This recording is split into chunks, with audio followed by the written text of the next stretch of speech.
A República Democrática de Roma não existe mais. Depois de tentar assumir o poder absoluto, Júlio César foi assassinado por aristocratas que queriam manter o Senado como centro da autoridade de Roma. Seu fracasso deu início à Era dos Imperadores, com o reinado de César Augusto. Agora, no século I a.C., sob o imperador Augusto, o Império Romano busca uma expansão rápida e cobiça as terras bárbaras além do Reno. Mas a maior e mais recente conquista provoca um banho de sangue. As tribos alemãs rejeitam o jugo imperial e desafiam a autoridade de Roma, impedindo as ambições imperiais, mudando a história e ameaçando o Império. Roma, ascensão e queda de um império, a Floresta da Morte.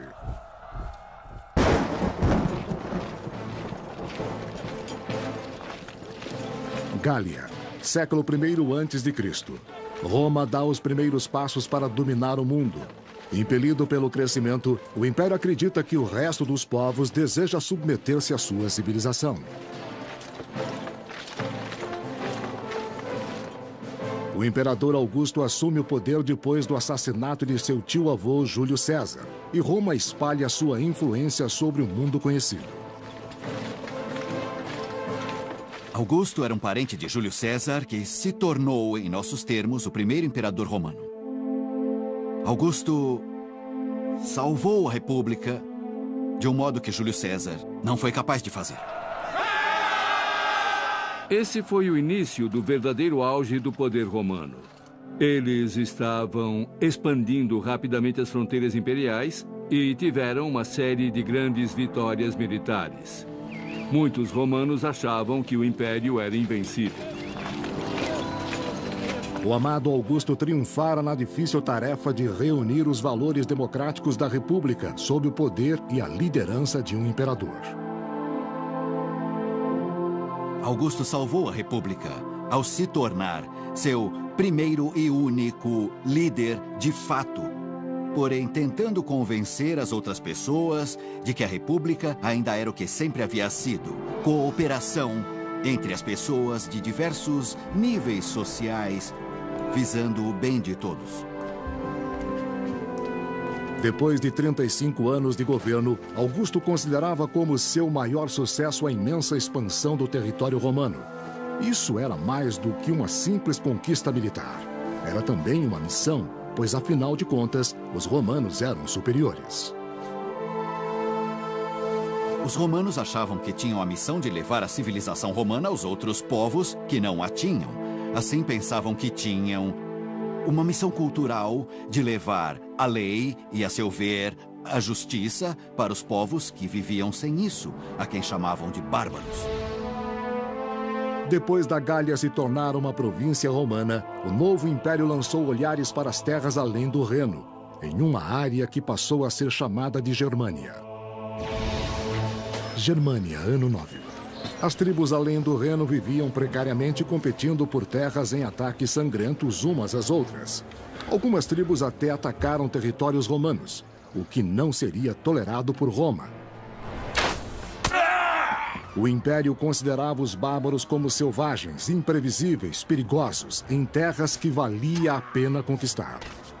Aconteceram muitos debates sobre o que Roma fazia a leste do Reno. A grande questão era se Roma estava tentando criar uma nova província entre o Reno e o Elba, ou se Roma estava só realizando ataques punitivos para tentar impedir as incursões que estavam atravessando o Reno vindas do leste. Quase todos os pesquisadores atuais sugerem que Roma estava mesmo tentando criar uma nova província. Em 9 a.C., o imperador Augusto enviou o general Tibério em uma campanha além do Reno.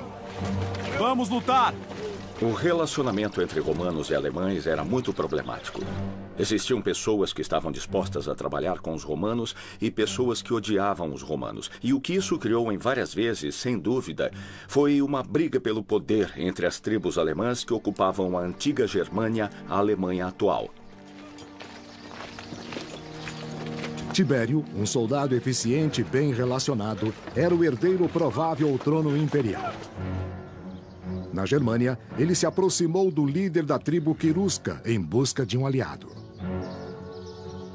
Os romanos se aliaram a alguns desses grupos bárbaros porque esses grupos davam apoio aos romanos contra os demais inimigos bárbaros.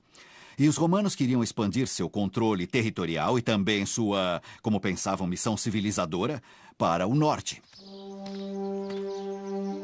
O chefe querusco aceitou uma aliança com Roma, embora seu povo não se interessasse pela vida romana. Eles queriam a proteção e o prestígio do império. Tinham muito a ganhar com o relacionamento com Roma, especialmente a elite governante. Economicamente, teriam acesso aos produtos romanos. E o que é mais importante, os produtos romanos eram um meio de as pessoas exibirem status. O jovem príncipe alemão, que brincava de soldado romano, aprendeu a ser um bom jogador na política romana. Criado em dois mundos, sob as tradições de seu povo e o poder e a glória do império, ele se tornou oficial romano e rei alemão. Seu nome era Armínio.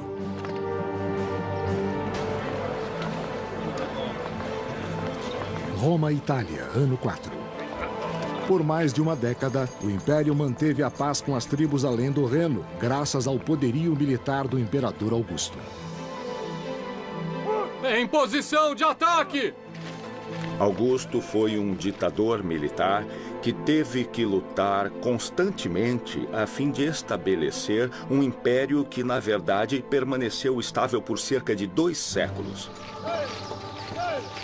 Armínio, o jovem príncipe alemão aos 20 anos, tornou-se um comandante auxiliar a serviço do Império. As tropas auxiliares recrutadas nas províncias eram um complemento importante para as 28 legiões romanas. Augusto tinha de ter certeza de que as pessoas entendessem que ele estava fazendo o que os tradicionais líderes romanos sempre fizeram: levar Roma a gloriosas e lucrativas conquistas na guerra. No ano 6, o general Tibério saiu da Germânia para sufocar uma violenta revolta na província de Panônia, hoje Hungria e Áustria.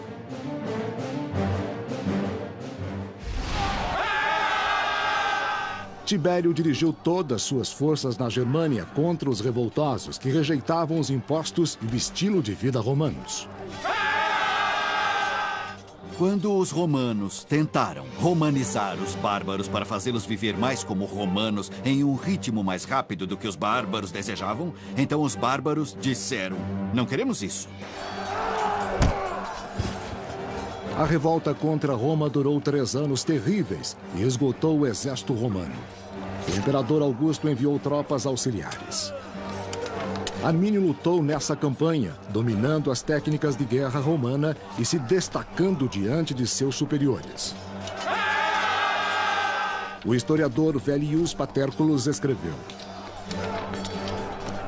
corajoso na luta e sagaz da mente, Armínio tinha uma inteligência além do comum e isso transparecia em seus modos e em seus olhos. Armínio era inteligente o bastante para ver como Roma era brutal com as províncias e esmagava sua autonomia. Acho que ele deve ter visto muitos panônios nativos quase na mesma posição que seu povo lá no norte da Germânia. Ele pode ter visto um reflexo de sua comunidade em alguns locais da Panônia. Porém, a serviço do Império, Armínio lutou e comandou as tropas auxiliares ao lado dos soldados romanos do general Tibério. Enquanto Roma luta para dominar a Panônia, a construção do Império na Germânia progride sem problemas. O povo de Armínio constrói estradas e outras obras civis sob orientação romana e percebe o benefício da invasão. Os bárbaros, especialmente além do Reno, não estavam realmente vivendo no mundo romano. Eles podiam ver as atrações do que chamamos de romanização. Desenvolver uma vida mais focada em negócios e comércio, construir comunidades maiores em vez de ter comunidades pequenas e separadas, como faziam tradicionalmente. o historiador Cassius Dio escreveu no século III. Os bárbaros se adaptavam ao modo romano. Estavam se acostumando a construir mercados e a se encontrar em paz. Estavam ficando diferentes sem perceber. No ano 7, o imperador Augusto indicou seu amigo Quintílio Varo como governador do leste do Reno. Varo era um comandante relativamente capaz, ao que parece, mas existe também uma informação que veio de nossas fontes de que ele não tinha o melhor caráter do mundo. A descrição do historiador Vellius Paterculus não é elogiosa. Quintílio Varo era um homem de temperamento médio e de disposição quieta. Lento na mente e no corpo, mas acostumado ao lazer do acampamento do que às batalhas da guerra. A situação na Germânia combinava com sua disposição calma. Varo tornou-se amigo de Armínio, que voltara à Germânia como um respeitado cidadão romano. Em Armínio, Roma via um forte aliado e paz duradoura. Os alemães seguiam as regras de Roma, mas só para terem liberdade. Nós não podemos ser dominados.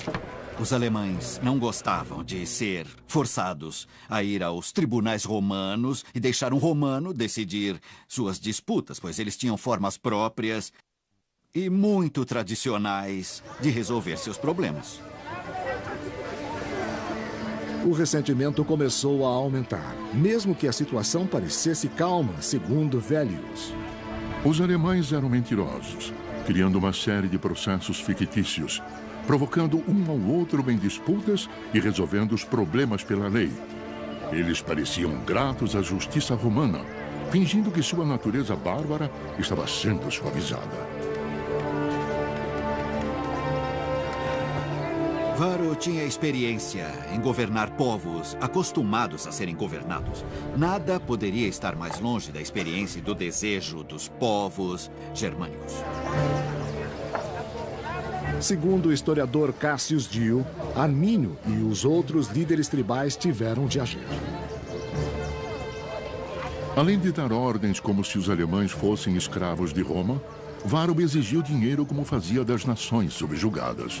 Eles não se submeteram, pois os líderes queriam o poder e o povo preferia a vida antiga. Está tudo bem, você verá, meu amigo. Assim, quando os povos germânicos ao longo do Reno cansaram-se de suportar Varo e sua dura administração, a imposição dos costumes romanos, especialmente no tribunal, eles decidiram, então, enganar Varo para se livrar dele. E ninguém estava em melhor posição para isso do que Armínio. Por 3 anos, o general Tibério lutara para esmagar uma violenta rebelião na província de Panônia.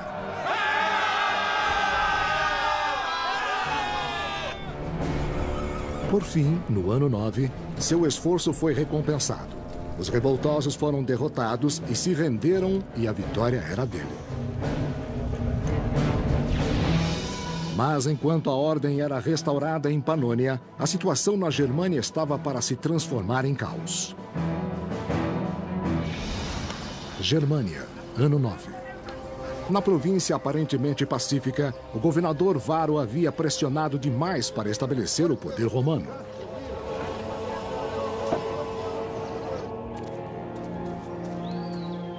Os orgulhosos alemães, sob a liderança de Armínio, cansaram-se de pagar os impostos romanos e de serem tratados como escravos. Rejeitando a submissão a Roma, eles decidiram pegar em armas contra o mais poderoso exército do mundo. Soldados, vamos lutar! Nem todos os chefes alemães estavam convencidos do plano. Um deles, Segestes, achava que os riscos eram grandes demais, mas Armínio convenceu os outros. Nós não podemos ser dominados! Para um homem como Armínio, que nesse ponto da carreira era reconhecido como o líder entre o seu povo, seria uma grande desonra para ele tornar-se apenas um fantoche em um tipo de estrutura provincial, uma categoria inferior. Isso ele não poderia aceitar. Armínio havia lutado ao lado dos romanos e sabia que o exército baseava-se em poder, não em segredo. Ele tivera a oportunidade de aprender as táticas romanas e de aprender como o exército romano agia, o que ele podia ou não fazer, quais eram suas capacidades e habilidades, como era comandado e como lutava. Armínio conhecia Roma e sabia que os romanos subestimavam os alemães. Ele disse ao general Varo tudo o que este desejava ouvir. Vellius Paterculus escreveu: Armínio aproveitou a negligência do general Varo como uma oportunidade para a traição, vendo que ninguém poderia ser vencido mais rapidamente do que o homem que nada temia. Ele sabia que o início de uma catástrofe era a sensação de segurança. Está tudo bem, você verá, meu amigo. Parte do problema era a visão de Roma, o excesso de confiança de que poderia derrotar qualquer um, que ninguém nas regiões ao norte distantes do Mediterrâneo teria a possibilidade de montar uma boa defesa contra Roma. Se os alemães iam atacar, tinham de ser rápidos. O inimigo estava enfraquecido por outras batalhas e de nada suspeitava. Os alemães armaram uma cilada na floresta úmida e fechada de Teutoburgo, no noroeste da Germânia. Armínio deu ordens e devem ter levado várias semanas e muitas centenas de homens, mas eles construíram uma muralha com 1,5 metro de altura e 4,5 metros de largura, com trincheiras e provavelmente com camuflagem.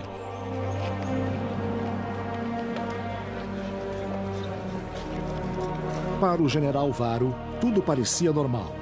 Ele e os soldados da 17ª, 18ª e 19ª Legiões prepararam-se para mudar o acampamento para o oeste. O historiador Cassius Dio escreveu: Eles tinham muitas carroças e animais de carga.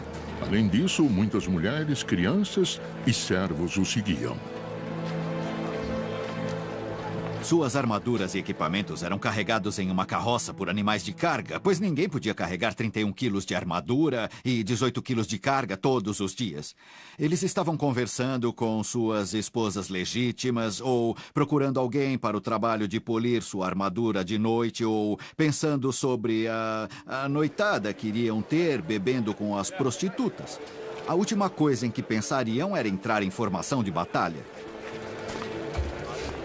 Em meio aos preparativos, Varo recebeu um visitante. Seu amigo Armínio, que servia em Roma, havia retornado com notícias de um conflito tribal no oeste. Armínio disse a Varo que sua presença era necessária para restaurar a ordem. A suposta rebelião ficava em um território desconhecido, Calcríase, mas próximo do forte romano em Halter, o destino de Varo.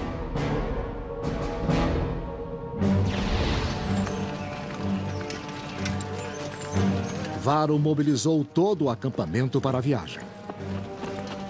Então Varo havia sido atraído para o território alemão por seu próprio orgulho. Mas ele estava pensando em uma missão de levar a lei e a civilização. Ele não estava pronto para lutar com os bárbaros tão habilidosos em emboscadas e no tipo de táticas que podiam levar o exército romano a uma completa confusão.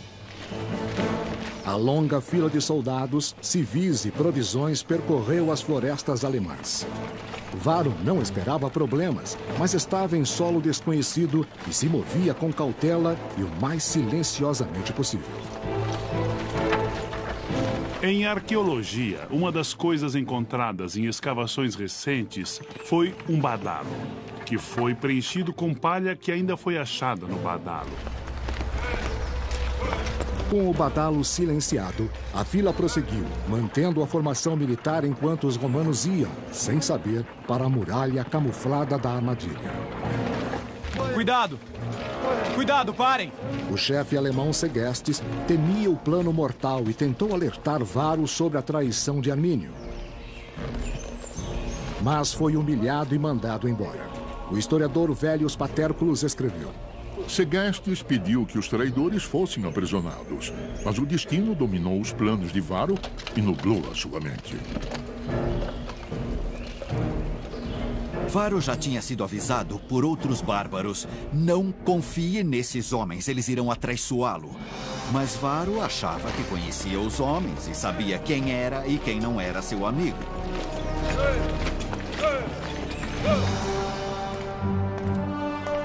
Enquanto Varro levava suas legiões para a cilada, o general Tibério retornava a Roma, depois de vencer em Panônia.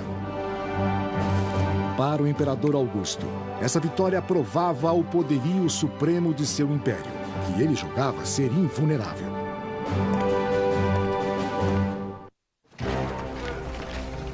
Enquanto o governador Varro levava suas tropas para a fortaleza romana a oeste, ele fez um desvio para abafar uma revolta.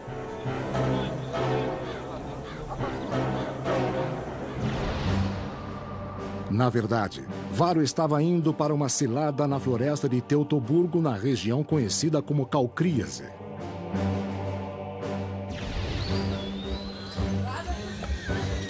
Eles tinham de ficar em uma trilha estreita de bancos de areia e de cada um dos lados havia um ambiente de floresta pantanosa com locais de passagem muito difíceis. Parecia que a coluna romana tinha de ficar mais estreita. Os soldados romanos estavam acostumados a marchar 6 ou 8 lado a lado. Provavelmente eles tiveram de mudar e marchar 4 ou 2 lado a lado. Os soldados também iam mais devagar por causa das mulheres e crianças que iam com eles para a fortaleza. A caminhada deve ter sido difícil à medida que a trilha ficava lamacenta e mais úmida. Essa região é cortada por uma série de ravinas profundas com riachos que fluem do Monte Calcríase para os pântanos ao norte. Varro caminhou pelo pior território possível que um comandante já atravessara. De um lado, ele tinha um pântano, do outro lado, ele tinha montes, e seguiu a estrada porque os romanos não podiam carregar toda a armadura que usavam. Ela era pesada demais para uma longa caminhada. Os alemães atraíram os romanos para uma armadilha perfeita. Era difícil ir em frente e impossível voltar atrás. Armínio sabia que Varro estava em suas mãos. Era apenas uma questão de como e quando, não de se. E aconteceu. Aconteceu realmente de um modo totalmente completo. O historiador Cassius Dio descreveu o momento da emboscada. Os alemães caíram sobre Varro no meio da floresta quase impenetrável. E nesse momento de se revelarem como inimigos em vez de súditos, eles criaram um total e completo caos. A armadilha se fechou. Os romanos não tinham saída, pois os bárbaros os cercavam por todos os lados. Eles estavam indefesos, tinham apenas uma armadura, se tanto, e logo foram rapidamente dizimados em suas fileiras, e os romanos não tinham espaço porque a trilha era estreita para a formação. A fila de soldados e acompanhantes estendia-se por 3 quilômetros. Varro, que vinha no meio da fila, não sabia da devastação na frente. Percebeu apenas que a fila parara de andar e não tinha para onde ir. Cuidado! Os primeiros da fila foram os primeiros a morrer. E não havia muita comunicação, pelo que sabemos. Nessa trilha, quer dizer, não podia haver muita comunicação entre a frente da fila e o final da fila. E isso ainda tornava o exército mais vulnerável e criava uma situação mortal. Quando Varro soube do ataque, já era tarde demais. Não havia tempo para se preparar nem lugar para fugir. Os acontecimentos exatos perderam-se no tempo. Meu palpite é que essa foi uma batalha em que a luta principal durou menos de 1 hora. Mas a operação de limpeza provavelmente durou o resto da tarde. Cada homem tinha que aceitar o inevitável. E não creio que um romano fizesse isso melhor do que um norte-americano. É difícil ver amigos morrerem. Enquanto os romanos eram abatidos como animais, mais alemães chegavam para a batalha. Escreveu Cassius Dio. As forças inimigas aumentavam, pois muitos dos que haviam hesitado, agora se juntavam a elas em busca de saque. Numa desonra pior do que a morte, 2 legiões perderam os estandartes de águia para os bárbaros. A águia era um símbolo para os soldados. Ela era literalmente o espírito religioso e o poder que os mantinha a salvo e os tornava vitoriosos. Se a águia era atingida na batalha ou tomada pelo inimigo, significava que seu espírito era arrancado e sem ele a derrota era certa. Mas o pior de tudo era a desgraça, a perda da honra, ao ter o símbolo de seu espírito de luta literalmente tomado pelo inimigo. Essa era a pior desonra e desgraça. Sob os olhos de Varro, os estandartes e a batalha foram perdidos na floresta. O general desonrado sabia o que devia fazer. Varro tinha sido enganado pelos bárbaros. Ele sabia que era o responsável por essa derrota, pois tinha marchado com o exército romano despreparado. Assim, Roma iria culpar Varro pela derrota. Varro culpava a si mesmo e para ele a única saída era o suicídio, mesmo que fosse um suicídio desonroso. Os alemães, sob a liderança de Armínio, haviam recuperado sua terra e derrotado o exército mais poderoso do mundo. Chegara a hora de torturar os prisioneiros. Florus, um historiador romano, descreveu o horror. Nunca houve um massacre mais cruel nesses pântanos e bosques. Nunca insultos mais intoleráveis foram proferidos pelos bárbaros, especialmente contra os advogados. Arrancavam os olhos de alguns e cortaram as mãos de outros. Costuraram a boca de um deles depois de cortar a sua língua.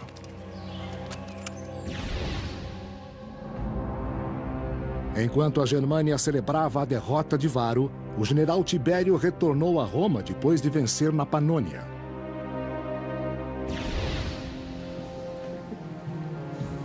Em Roma, o imperador Augusto preparava-se para celebrar o triunfo de Tibério.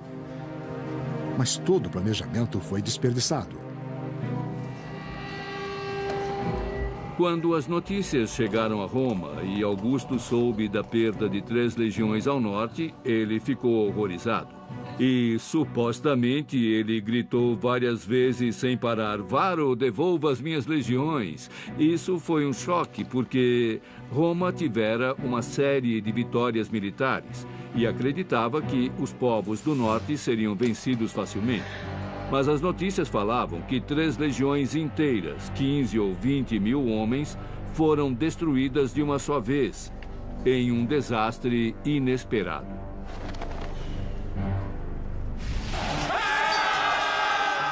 Agora que os queruscos e outras tribos bárbaras escaparam ao controle, o que os impediria de destruir Roma?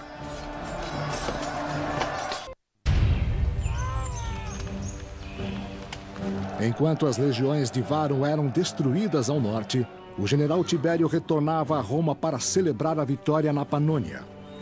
Mas encontrou o imperador Augusto abalado com a notícia da terrível derrota na Germânia. Roma, Itália, ano 9.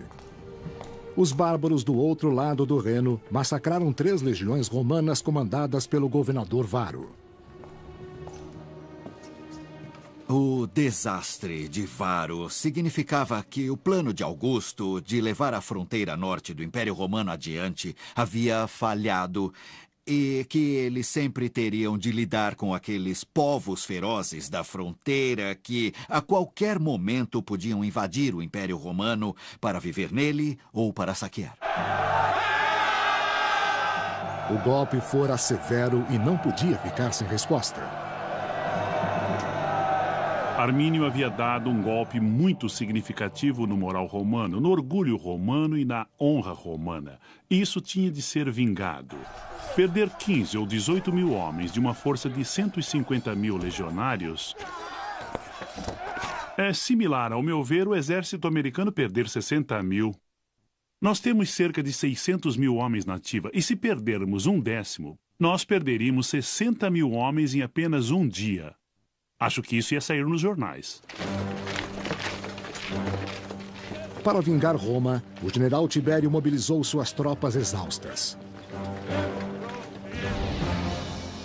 Tibério foi enviado com 8 legiões e tropas auxiliares para reforçar a fronteira entre o Reno e a Gália.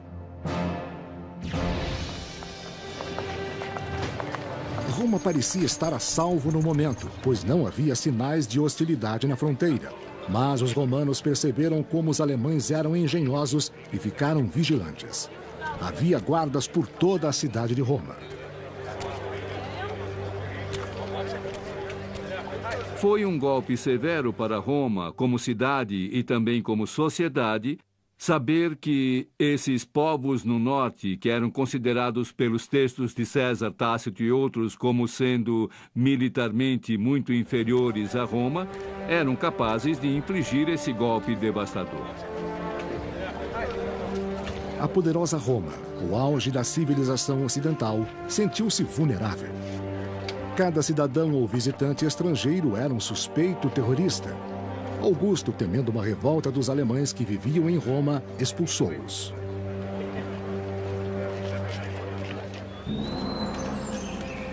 Enquanto Roma treme de medo, os alemães estão cheios de júbilo. Armínio celebra sua vitória sobre Roma, tomando uma noiva, Tusnelda, a filha do chefe rival Segestes, que tentara alertar Varus sobre a traição de Armínio. Contra o desejo de seu pai, ela consentiu em ser sequestrada por Armínio, pois as mulheres alemãs eram fortes, elas matariam seus homens se eles esquivassem a batalha. Elas também se consideravam muito valorosas e queriam aliar-se com o melhor homem possível. Tusnelda, que era a esposa de Armínio, considerava Armínio como o melhor dentre os alemães e não queria nenhum outro. A vitória contra as legiões romanas dera enorme poder a Armínio, que, como rei dos queruscos, formou uma coalizão de líderes tribais. Armínio pensou que essa vitória espetacular daria a ele o prestígio, a fama, para ser o que os alemães não tinham, um rei de todas as tribos.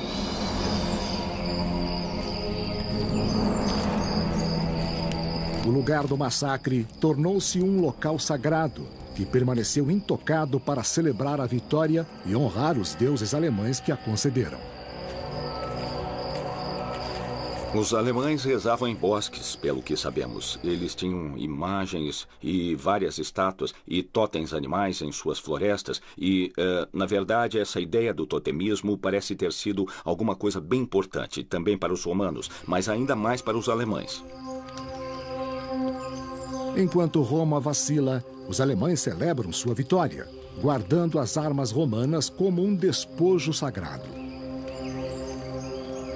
Objetos como espadas, lanças e escudos exigiam muito tempo e materiais para serem feitos. Economicamente, eles eram muito valiosos, mas parece que em muitas dessas circunstâncias, seu valor ritual era mais importante. E, por essa razão, eles eram depositados às vezes aos milhares. E ainda achamos armas com ornamentos em prata e ouro, indicando o posto do oficial. Por meio de violência e traição, os alemães recuperaram suas terras dos invasores romanos. Mas Roma não iria desistir. Os romanos perceberam que tinham um problema ao longo do Reno. E depois de se recuperarem, ou seja, conseguir mais soldados, tentar construir novas alianças com os bárbaros, eles começaram, depois de algum tempo, a enviar expedições além do Reno para tentar pacificar a área, mas também para recuperar a honra perdida, porque a derrota de Varo fora muito desonrosa.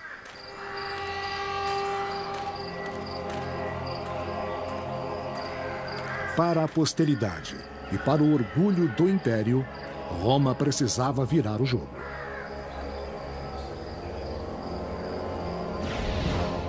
No ano 13, 4 anos depois do massacre, o imperador Augusto enviou o general Germânicos para lutar contra Armínio e os bárbaros queruscos.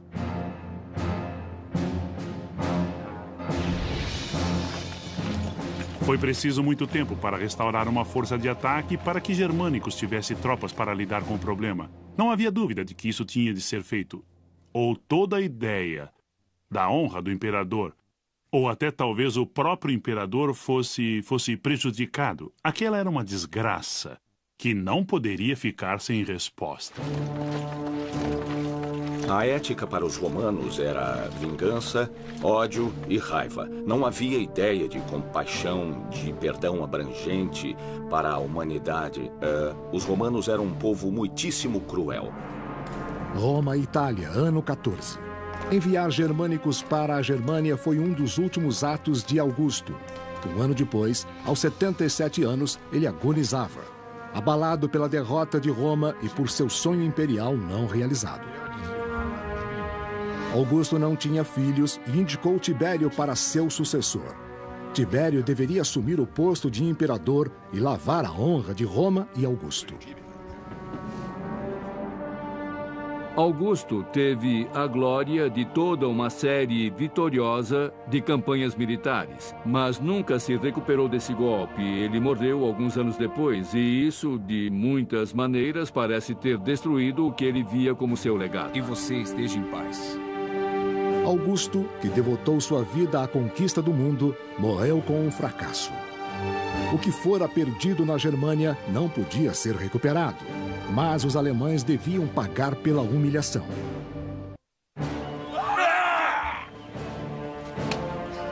Uma derrota sangrenta e humilhante além do Reno trouxe glória para Armínio, o chefe alemão, e abalou a confiança romana.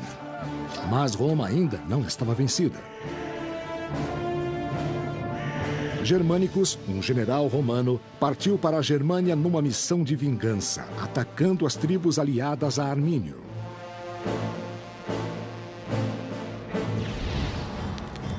Germânia, ano 14. Essas tribos queimaram suas próprias aldeias para impedir o saque romano. Os bárbaros do norte, além do Reno, não tinham grandes cidades. Eles tinham aldeias cada vez maiores, mas só podiam ir embora e voltar para lutar outro dia e fazer o inimigo gastar dinheiro em uma campanha que não tinha nenhum retorno de saque. A guerra estava trazendo prejuízos em vez de lucros. O historiador romano Tácito escreveu: Germânicos enviou um de seus generais para atacar a tribo Bructeri. E ele, em meio à luta, encontrou a águia da 19ª Legião que fora perdida com Varo. Depois, suas tropas marcharam até as fronteiras dos Bructérios, arrasando toda a região.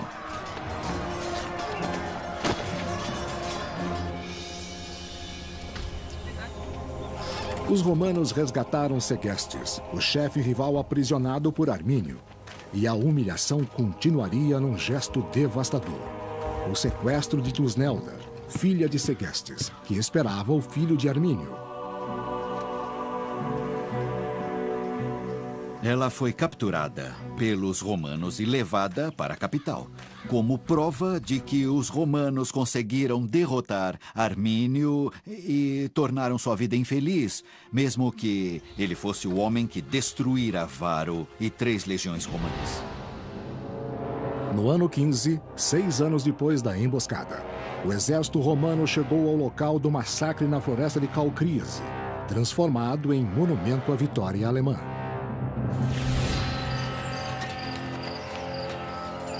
Eles encontraram o local onde Varo foi vencido no último momento, porque ainda havia armas quebradas espalhadas por toda parte e crânios presos às árvores.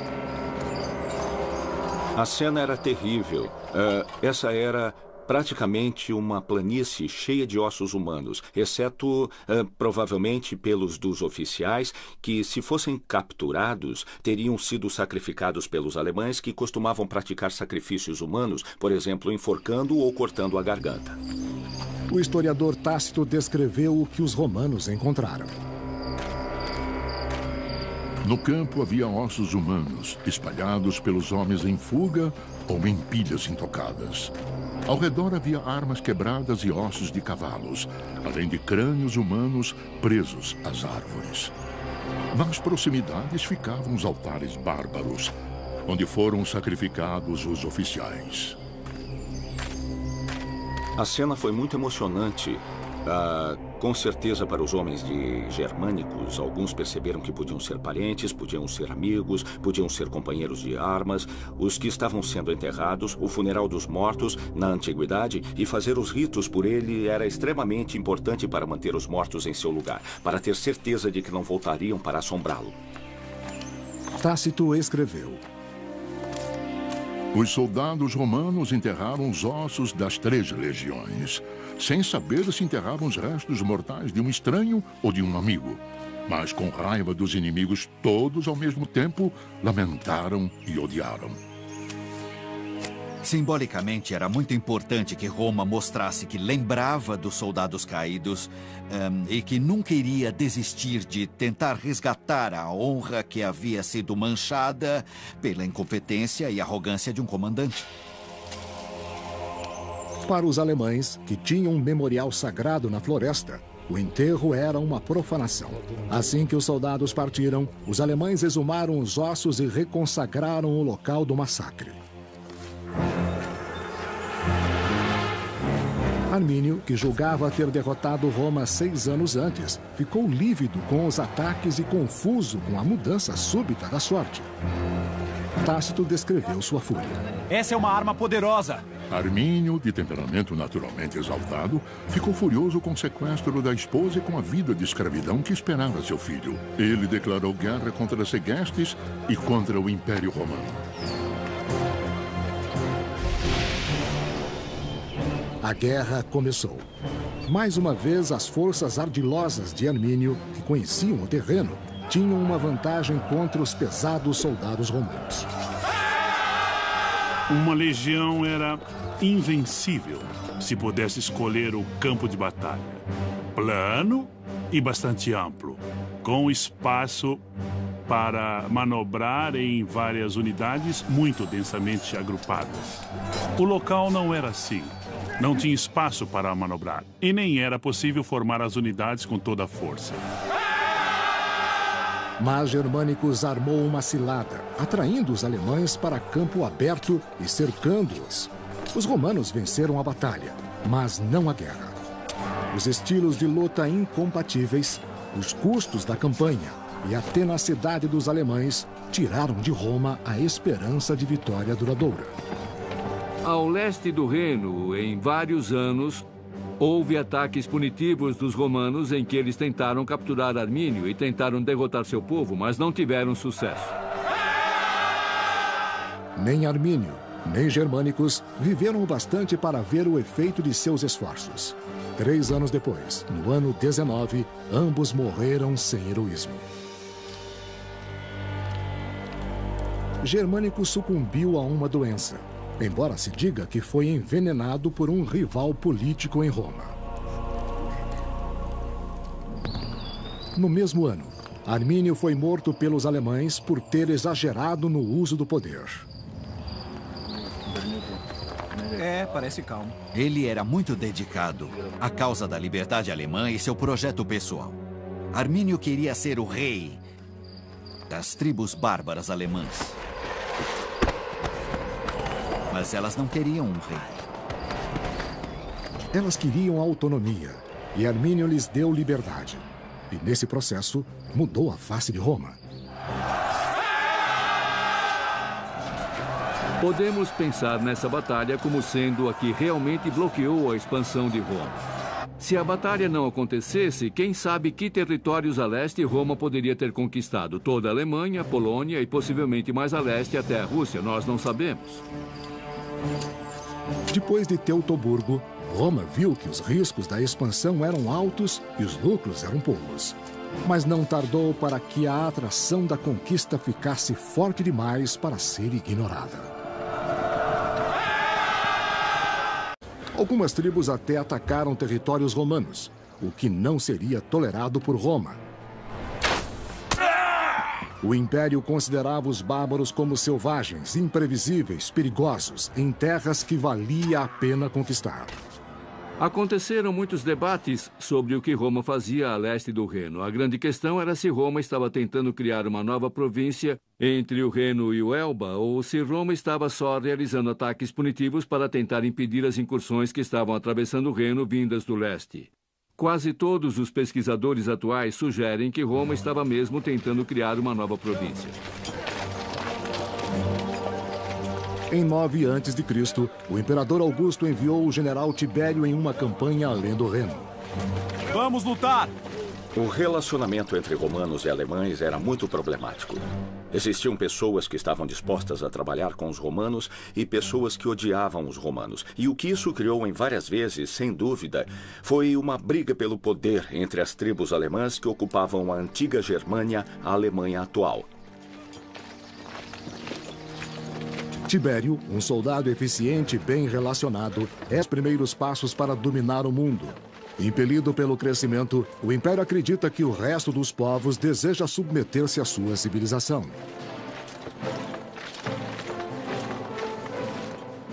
O imperador Augusto assume o poder depois do assassinato de seu tio-avô Júlio César, e Roma espalha sua influência sobre o mundo conhecido.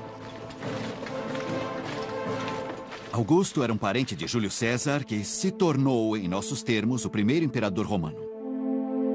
Augusto salvou a República de um modo que Júlio César não foi capaz de fazer. Esse foi o início do verdadeiro auge do poder romano. Eles estavam expandindo rapidamente as fronteiras imperiais e tiveram uma série de grandes vitórias militares. Muitos romanos achavam que o império era invencível. O amado Augusto triunfara na difícil tarefa de reunir os valores democráticos da República sob o poder e a liderança de um imperador. Augusto salvou a República ao se tornar seu primeiro e único líder de fato, porém tentando convencer as outras pessoas de que a República ainda era o que sempre havia sido: cooperação entre as pessoas de diversos níveis sociais, visando o bem de todos. Depois de 35 anos de governo, Augusto considerava como seu maior sucesso a imensa expansão do território romano. Isso era mais do que uma simples conquista militar. Era também uma missão, pois, afinal de contas, os romanos eram superiores.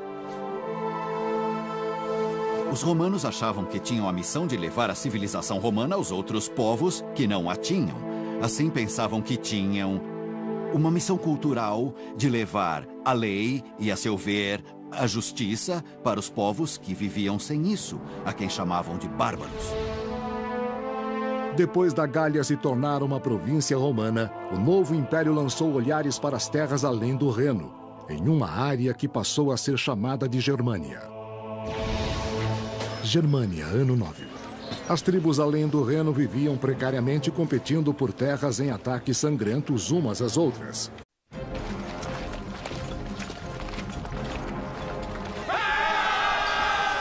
A República Democrática de Roma não existe mais. Depois de tentar assumir o poder absoluto, Júlio César foi assassinado por aristocratas que queriam manter o Senado como centro da autoridade de Roma. Seu fracasso deu início à Era dos Imperadores, com o reinado de César Augusto.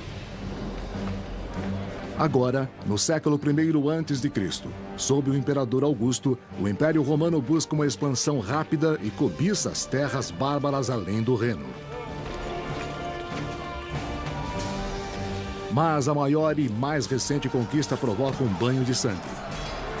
As tribos alemãs rejeitam o jugo imperial e desafiam a autoridade de Roma, impedindo as ambições imperiais, mudando a história e ameaçando o império.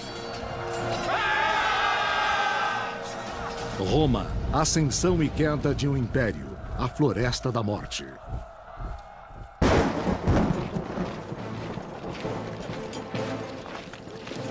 Gália, século I a.C. Roma dá ao herdeiro provável ao trono imperial. Na Germânia, ele se aproximou do líder da tribo Querusca em busca de um aliado. Os romanos se aliaram a alguns desses grupos bárbaros, porque esses grupos davam apoio aos romanos contra os demais inimigos bárbaros. E os romanos queriam expandir seu controle territorial e também sua, como pensavam, missão civilizadora para o norte. O chefe querusco aceitou uma aliança com Roma, embora seu povo não se interessasse pela vida romana. Eles queriam a proteção e o prestígio do império. Tinham muito a ganhar com o relacionamento com Roma, especialmente a elite governante. Economicamente, teriam acesso aos produtos romanos. E o que é mais importante, os produtos romanos eram um meio de as pessoas exibirem status. O jovem príncipe alemão, que brincava de soldado romano, aprendeu a ser um bom jogador na política romana. Criado em dois mundos, sob as tradições de seu povo e o poder e a glória do império,